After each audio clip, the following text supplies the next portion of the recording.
Best movie you saw this year, Draymond? Well, since the new year? Yeah, well, in the last the calendar year. In the last calendar year. Yeah. Man, I'm not really a big movie guy. Really? All this downtime? I figured you'd have, you guys don't have a movie night with the team?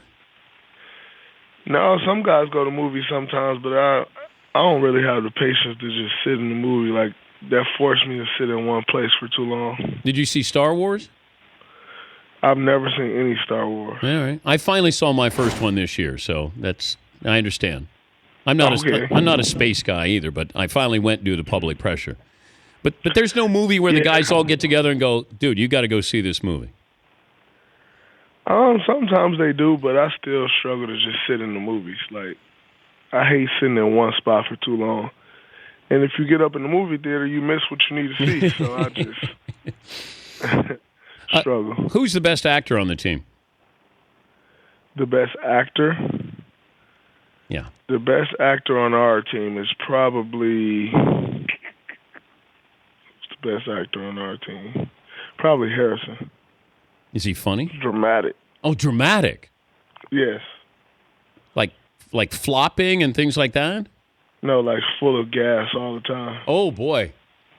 Full of gas. How did you feel after last night's game? Good. That was kind of a tough game. It was one of those games where, it's the fifth one of a road trip and, back-to-back, kind of hard to find energy. But, yeah, in the second half, we were able to do that and, kind of put the game away. So that was, one of those grinded-out ones where nobody's really feeling good about it, but, you just find a way to win. And then you got the Thunder. So you get a day off, and then you got the Thunder tomorrow night in Oklahoma City. Yes, which would be a great way, to close out this road trip, on a high note. Kind of got off to a bad start on the road trip, but to close it out on a high note and finish with 5 straight, that'll be great. Well, what were you thinking when you're watching Portland and realizing that it's just not going to be your guys' night? It's frustrating, especially coming right back off the All-Star break where, if I'm not mistaken, we had won 11 or 12 in a row. And, to come back off the break struggling like that and more so what they're doing than what we were doing, it can be a bit frustrating, but, at the end of the day it happens and you just got to move on from it.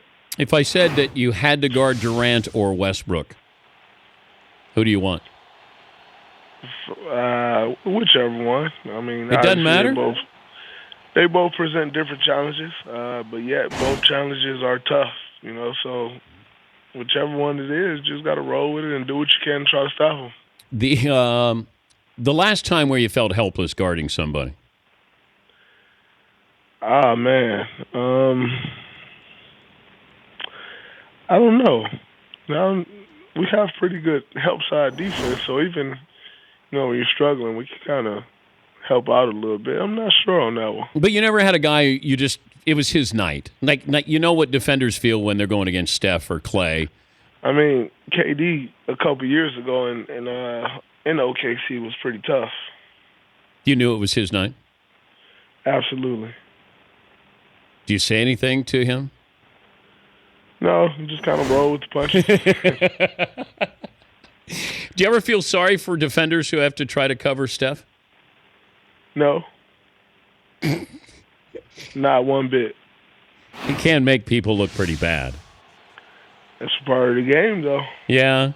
Well, I was also that there seems to be backlash now that you guys are having too much fun.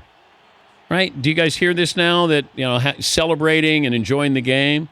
How do you react when you hear that? I've heard that. And I've just never heard of anyone having too much fun, but I don't react to it at all. People are going to say what they're going to say.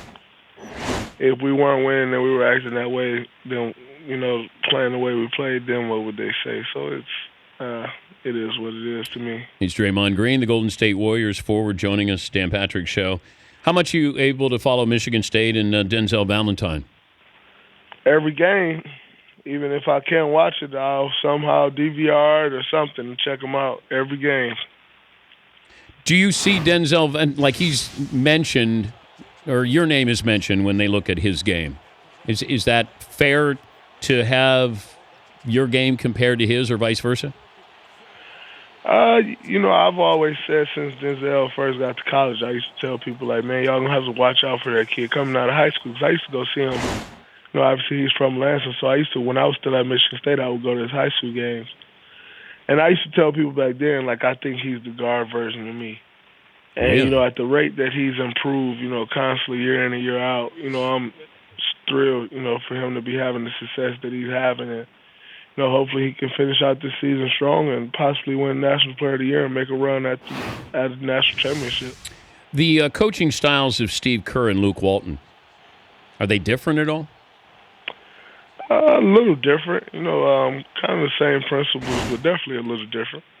What would be the biggest? I think it was Steph who was saying that Steve Kerr broke a clipboard the other day and it caught in his coat pocket or something, and the guys were trying not to laugh, but it was funny. Like, when Steve gets mad, do you really believe that he's mad? I mean, I don't think it really bothers anyone, but, when he's mad, but I don't think it, Can you make fun of him? Not in his face, but we do on the side. Do you do an impersonation of him, or what? Where would you poke fun at Steve Kerr? It's just us talking here, by the way. So. He'll walk away or something, and all of us will just laugh and put a towel over our head or something like that. Well, when you're 52-5, I guess you're able to do that. Hey, great to talk to you. Good luck in Oklahoma City, and thanks for joining us. All right, thanks for having me. All right, and that's Draymond Green of my Warriors.